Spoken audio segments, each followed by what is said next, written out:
ကဲဒီနေ့ကတော့ကျောင်းအပြင်ထိုင်းရဲ့စားစာနဲ့ရှမ်းစားစာနဲ့ရတဲ့ဆိုင်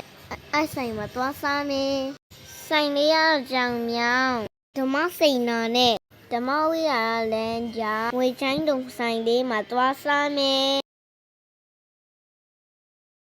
ခါဆွဲနဲ့ရဲ့ဝါလောက်စားကင်တုတ်သမင်းရဲ့ပပဟင်းဒီယာရဲ့တော့တသားတော့သမင်းကျော်စားဖို့အတွက်စောင့်ရကစားအောင်ကစားနေတယ်ကဲသမင်းကျော်ရပါပြီသမင်းကျော်အဲ့ဆိုင်လေးကဈေးမကြီးပါဘူးခောက်ဆွဲနဲ့ဆိုရင်ကောင်းတာအဲ့တုံးပွဲမှာ19500ရှင်းခဲ့ရတာ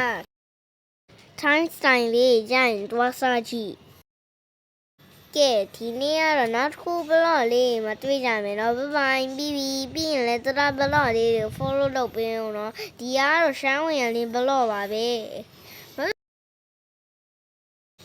နောက်ခါပဲဆိုင်မှာသွားစားမယ်စောင့်ကြည့်ပေးနော်